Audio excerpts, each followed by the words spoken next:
G'day, this is Bob from Paradise, and we've got our tip of the week for you, and this week we're going to talk about Cordylines. We've got lots and lots of varieties of Cordylines, and I suppose the most common mistake that people make with Cordylines in their garden is that they're afraid to cut them off and get them to bunch up.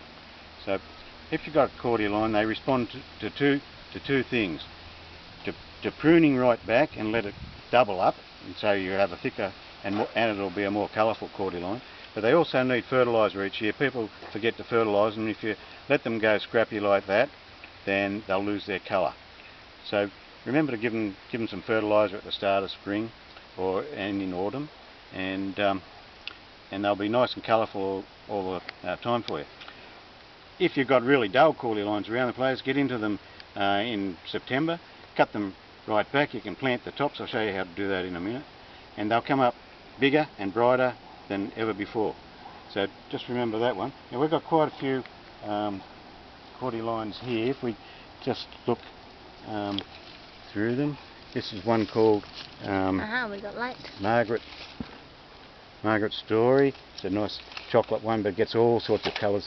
You'll find Cordylines change as they grow. They get more and more colour in them. This is one called New Guinea.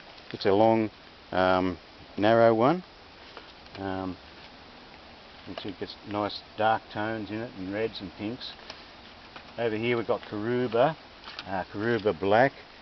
Now notice it's a black one. That's a pretty one. Good for a bit of contrast. Just notice above the Karuba Blacks we've got a Hoya australis in flower there. We'll tell you more about Hoyas later on, but it's been flowering there for months. We come along a bit further. We've got, this is a new one we brought in.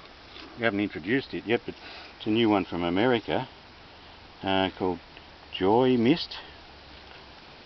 We'll be selling that one pretty soon. It's a really tough looking Cordyline. I think it'll take the cold really well.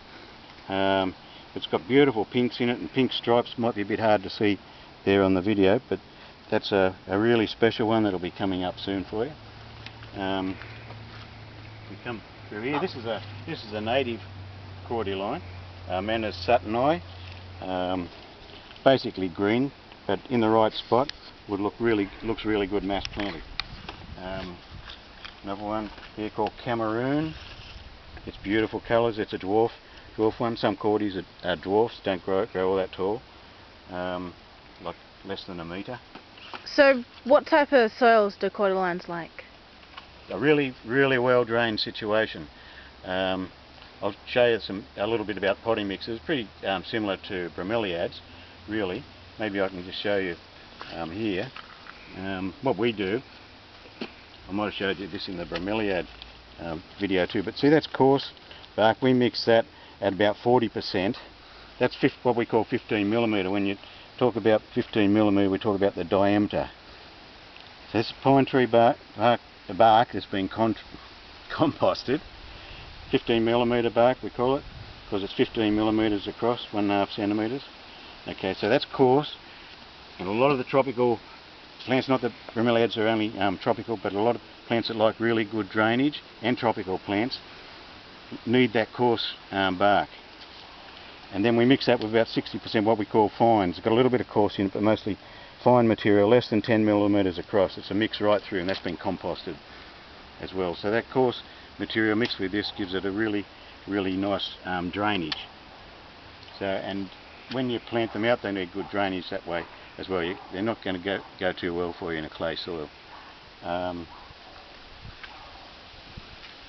one. That's another one. That's the orange, although it's got shown mainly pink there at the moment, but it shows pink and orange. This one's showing more orange. You can see it around the edges here. We'll call that one Orange Glow. This is another mini one, it's quite pretty. It's called Mini Pink.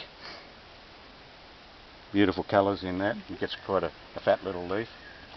And there's another one called Tricolour. Gets nice colours in it. And remember, sometimes you can get a cordyline seed grown, one that won't show its colours for another year as the plant matures. Another one over here called Harlequin. Got beautiful colour tones in it. There's a purple one there, purple prints. And it goes on and on. One of the oldest is still one of the best, called, it's called Cordylines. It's got plenty of colour in it. And over here, this is a beauty called Rumba. So you can see there's all different colours. We've got some other dwarf ones. High and Sunrise over here. One we've been doing recently.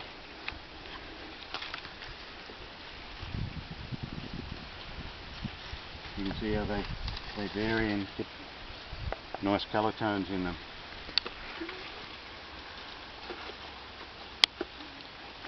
Another one here, some just growing. We call that one Contro. Gets beautiful shades in it. Cordylines do flower. We just take you back here quickly. We're going to be back and forwards. Here's one that's in flower up here. As they get a little bit older, this one's got a bit old and scraggly.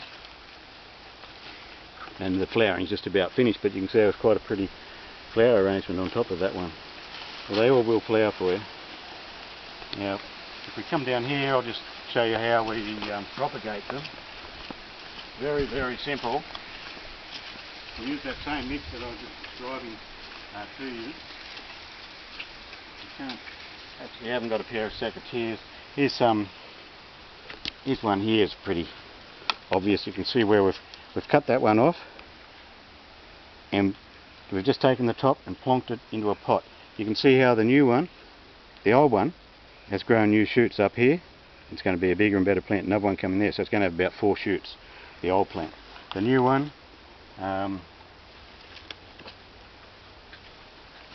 some new ones that have come up. These were only done a month ago, and they've got their roots through already. Well, they might have been done 6 weeks ago.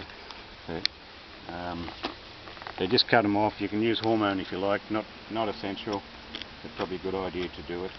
And very easy to propagate. If you cut off a big one, you can stick that in a pot and it'll grow, or stick it in the ground and it'll often grow too. There's another pretty one there called Pink Diamond. It's a nice cordyline. And I think that's just about covered the topic for this week. So remember, our website's www.paraplants.com, and you can also see us on YouTube. Our channel is Paraplants 1. We'll catch you next time. And remember,